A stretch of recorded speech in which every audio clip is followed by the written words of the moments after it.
In 1945, a Dutch painter stood accused of treason. The penalty was death. And the only way to save his life was to convince a courtroom of something absurd, that he was not a traitor, he was a forger. His name was Han van Meegeren, and the charge was real. During the war, he had sold a painting by the great Dutch master Vermeer to Hermann Goering, one of the most powerful men in Nazi Germany, selling a national treasure to the enemy. That was the crime that could hang him.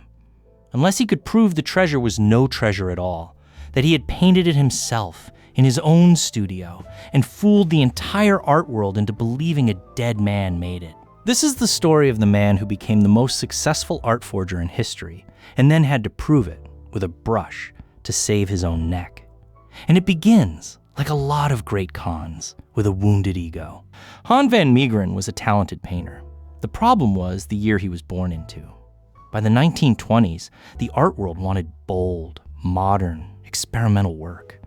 And van Meegeren painted careful, old-fashioned, classical pictures. The critics were unkind.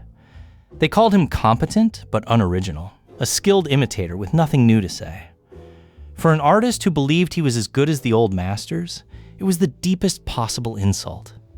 And it curdled, slowly, into a plan for revenge. His idea was beautifully spiteful. He would paint a picture so good that the very critics who scorned him would declare it a lost masterpiece by Vermeer, the most beloved Dutch painter of all. Then, once they had staked their reputations on it, he would reveal the truth. But fooling the experts was not about painting well. It was about chemistry. A real Vermeer was 300 years old. The paint had hardened like rock. The surface was covered in craquelure, the fine web of tiny cracks that only centuries can create. Fresh paint stays soft, and the experts knew how to test for that. So van Meegeren became part painter, part mad scientist. First, he bought genuine 17th century paintings, worthless ones, and carefully scraped them down to the bare old canvas. Now he had a surface that was truly 300 years old. Next, the paint. He refused to use modern tubes. He ground his own colors from the same raw materials Vermeer would have used: lapis lazuli for the blues, white lead, cinnabar reds, mixed by hand from old recipes. Every pigment had to be one a chemist might expect to find in a real 17th century work. Then came his masterstroke and his fatal mistake. To make fresh paint harden like centuries-old paint, he mixed it with a brand new invention, a plastic resin called Bakelite. When he baked the finished canvas in an oven, the paint set rock hard, exactly like aged paint. There was just one problem with the Bakelite, and he could not have known how much it would matter. It was a modern material. It had not existed in Vermeer's time, or for 250 years after. He had hidden a 20th century fingerprint inside a 17th century painting. To finish the illusion, he rolled the baked canvas to crack it, creating that web of fine age lines by force. Then he washed black ink into the cracks, so they filled with what looked like 3 centuries of grime. To the naked eye, and to the tests of the day, it was perfect. Now van Meegeren did the cleverest thing of all. He did not just paint any Vermeer, he studied his enemies. The most powerful Vermeer expert in the world was a man named Abraham Bredius, and Bredius had a pet theory. Bredius was convinced that early in his career, Vermeer must have painted grand religious scenes in an Italian style. No such painting had ever been found. Bredius desperately wanted one to exist, because it would prove his life's theory right. So van Meegeren painted him exactly that. He called it the Supper at Emmaus, a solemn religious scene, supposedly a young Vermeer's lost masterpiece. It was not really how Vermeer painted at all, but it was exactly how Bredius believed Vermeer ought to have painted. And that was far more persuasive. In 1937, the painting was shown to Bredius. The old expert examined it, and he was overwhelmed. He declared it a genuine, glorious, early Vermeer, perhaps the finest he had ever seen. The man who had studied Vermeer his whole life put his entire reputation behind van Meegeren's bake. Here was van Meegeren's moment. The trap was sprung. All he had to do now was stand up, laugh, and reveal that the great Bredius had been fooled by a careful fake. The revenge was complete. And then he looked at the price, because the moment Bredius authenticated it, the painting became priceless. A Dutch museum bought the supper at Emmaus for the equivalent of millions, hailed as a national treasure. And Van Meegeren, the spiteful artist hungry for respect, made a quiet, world-changing decision. He kept his mouth shut and kept the money. The revenge artist had discovered he was a businessman. Why expose one fake for a moment of glory when you could keep painting them for a fortune? Over the next several years, more lost Vermeers mysteriously surfaced. Each one was authenticated. Each one sold. And Van Meegeren grew enormously rich. Then the war came, and with it, the most dangerous customer imaginable. The Nazis occupied the Netherlands, and their leaders went on a looting spree across Europe, hungry for great art. And one of the hungriest collectors of all was Hermann Goering. One of Van Meegeren's fake Vermeers, a painting called Christ with the Adulteress, made its way through a dealer straight into Goering's private collection. Goering treasured it. He believed he owned one of the rarest paintings on Earth. He had paid for it with a haul of other looted artworks. Think about that swap for a second. A forger had taken a baked, inked, fresh-painted fake and traded it to one of the most feared men in the world for a stack of genuine looted masterpieces. At that moment, it was the best deal Van Meegeren had ever made. It would also nearly kill him. The war ended. The Allies liberated the Netherlands, and a team of investigators began tracking down the art the Nazis had stolen. In Goering's vast hoard, they found the Vermeer, and they traced the sale, step by careful step, all the way back to one Dutch painter, Han van Meegeren. He was arrested, but not for forgery. The charge was collaboration. He had sold a priceless piece of Dutch national heritage to the Nazi enemy.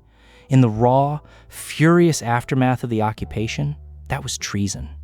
And treason carried the death penalty. Now picture his impossible situation. To be a hero, he only had to stay quiet and accept that he had sold a real Vermeer. But staying quiet meant the gallows. To live, he had to confess to being a swindler who had cheated his own nation's experts for years.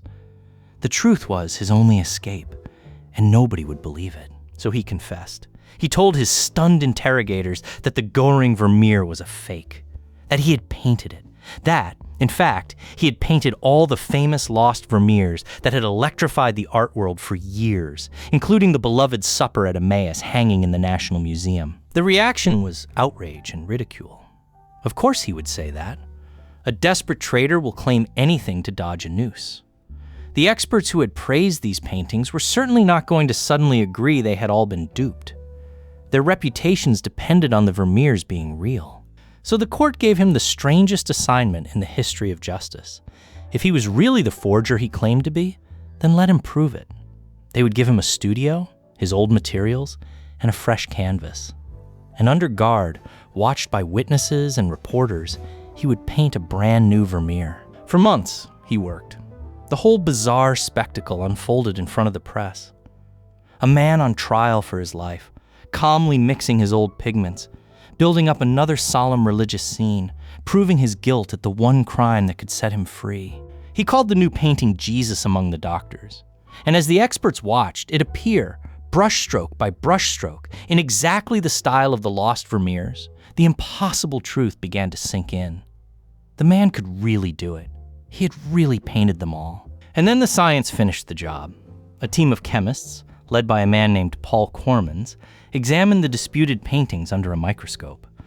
And there it was, the one thing Van Meegeren could never paint away. Traces of Bakelite, a plastic resin invented in the 20th century, sitting inside a supposedly 17th century painting. It was undeniable. No real Vermeer could possibly contain a material that would not be invented for another 2.5 centuries. The thing Van Meegeren had added to fake old age was the exact thing that finally proved the paintings were young. His cleverest trick was also his confession, written in chemistry. The treason charge collapsed. He had not betrayed a national treasure, because there had been no treasure.